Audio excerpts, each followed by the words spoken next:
בוקר טוב, ליאלי אבדר, מנכ"ל מכון היהלומים. אנחנו נמצאים אחרי תערוכת הונג קונג. איך תסכם את הפעילות של היהלומים הישראלים בתערוכה? בוקר טוב. ראשית, התערוכה הייתה מאוד מוצלחת, לשמחתי הרבה, וגם בהתאם לציפיות שלנו. היו לנו ציפיות שהתערוכה הזאת תהיה מצוינת, והיא הייתה מצוינת בשתי קטגוריות. קטגוריה ראשונה, שסוף סוף בפעם הראשונה, אחרי הרבה מאוד שנים שהיהלומנים ביקשו שתהיה אחדות בין שני הביתנים של מכון הייצור ומכון היהלומים. פעם הראשונה במרץ, הופענו תחת ביתן אחד של מכון היהלומים, וזה היה בהנחייתו של יושב ראש המכון מוטי גנץ, והטלפונים שקיבלנו גם מהונג קונג דיברו על כך שמכון היהלומים היה שם בביתן מאוד מאוד עוצמתי, שהפגין על המשמעות של התערוכה הזאת. הקטגוריה השנייה שהתערוכה הזאת הייתה מוצלחת, זה עומד בעצם בהתאם לציפיות, כיוון ש-2012 הייתה שנה מאוד קשה. הייתה שנה קשה של חוסר ביטחון, כאשר אנחנו הערכנו במכון שהחברות הגדולות בעצם מתרוקנות מכל האינבנטורי שיש להם. הן לא רוכשות ולא ממלאות את כל הסטוקים החדשים שלהם כדי לראות לאן המצב הולך. 2013, אני יכול לומר שזה דבר מצוין, כי אנחנו מרגישים את זה מתחילת השנה, שבעצם ממלאים את הסטוקים שלהם, וזו בדיוק הייתה האווירה במרץ. אני גם בטוח שבתערוכה ביוני ובספטמבר יהיה, אם לא אותו דבר, אז בהחלט מצוין בכל קטגוריה אפשרית. אנחנו בסוף הרבעון הראשון של השנה. אם תוכל לספר לנו על תוכניות המכון לשנה זו. המציאות היום בענף היהלומים העולמי היא מציאות מאוד מאוד מורכבת. זה כבר הפך להיות ענף של אנשים שחייבים להיות אנשי מקצוע מהטובים ביותר. כל הענף, כל הכלכלה של היהלומים הפכה להיות כלכלה למקצוענים, וגם אנחנו במכון, אנחנו חייבים להתקדם צעד אחד קדימה, ובעצם לסייע לחברות בענף כדי לפרוץ קדימה, במיוחד בשוק הזה, שהוא שוק מאוד מאוד בעייתי ומורכב. אנחנו מתכוונים בשנה הקרובה בעצם להגביר את רמת המקצועיות שלנו בכל הקטגוריות, אם זה בתחום האונליין ואם זה בתחום התערוכות, אם זה בתחום המיתוג, אם בתחום הפרסום. חשוב לנו כמכון תמיד להוביל את הדרך עבור היהלומנים ולהראות להם לאן הדינמיקות בשוק הולכות, ואני חושב שאנחנו נעשה את זה בהמשך השנה. מה תוכניות המכון לפעילות בהודו? הודו היא דוגמה מצוינת. דוגמה מצוינת כיוון שהודו, במכון היהלומים אנחנו זיהינו את הודו כשוק צרכני, לא רק כיצרני, עוד בשנת 2008. השוק ההודי ממשיך לגדול, לשמחתנו, אבל השוק הזה הוא שוק מאתגר מאוד. אנחנו, קודם כל התקבלה החלטה במועצת המנהלים לפתוח משרד בהודו. אנחנו בימים אלה עומלים על לפתוח את המשרד הזה, וחשוב לי רק לומר מספר מילים. מה הייחודיות של המשרד הזה הולכת להיות בהשוואה למשרד בניו יורק כפי שזה היה, או בהונג קונג כפי שזה כיום. הבעייתיות של הודו שיש לה שוק עצום, זו חצי יבשת, מדינות שונות עם שוק צרכני מאוד מאוד רציני, שהכל מתנקז לנקודה אחת וזה בעצם למומביי, כפי שבעבר היה בניו יורק. המשרד שלנו אמור לתת פתרונות לכל החברות שרוצות לעבוד ולהגיע ישירות לצרכנים, לריטלרים, להגיע אליהם בכל המדינות השונות, והדבר הזה הוא לא פשוט, ולכן אנחנו בונים את המשרד הזה, במיוחד על האנשים שאנחנו עומדים לזכור, כדי שיהיו רלוונטיים בתחום הזה, כיוון שיש שוק עצום בהודו, ואנחנו חייבים להיות שם בצורה מאוד רצינית. בחודש מאי הקרוב יארח מכון היהלומים שני אירועים בינלאומיים חשובים.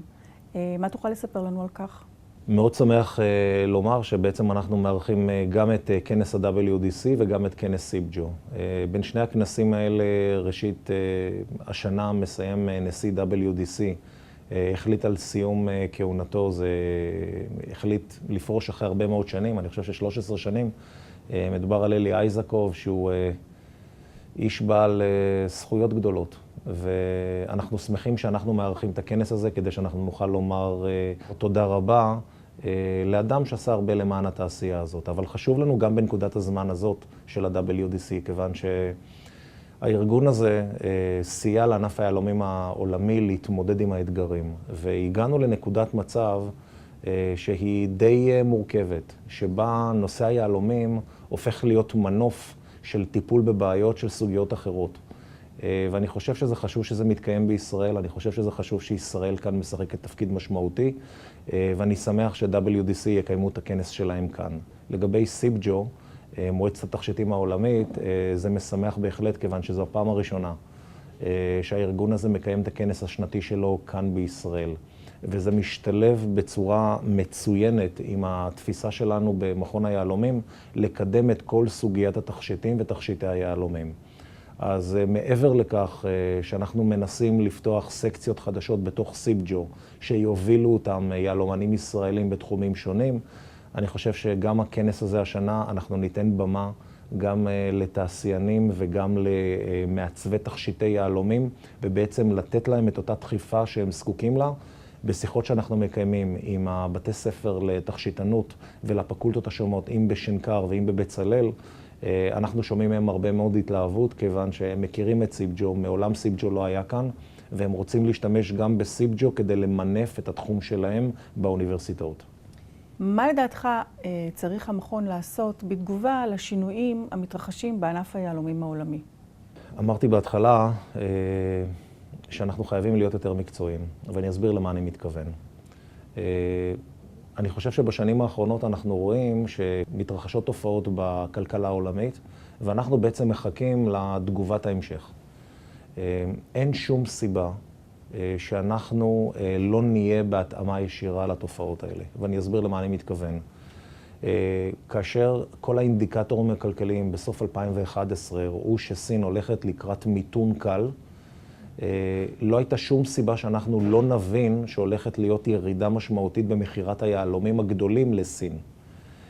כאשר הודו נמצאת במיתון בכל מה שקשור לייצור, לא הייתה שום סיבה שבישראל אנחנו לא נהיה מוכנים, יחד עם החברות שלנו, לקדם את האתגר הזה בצורה רצינית.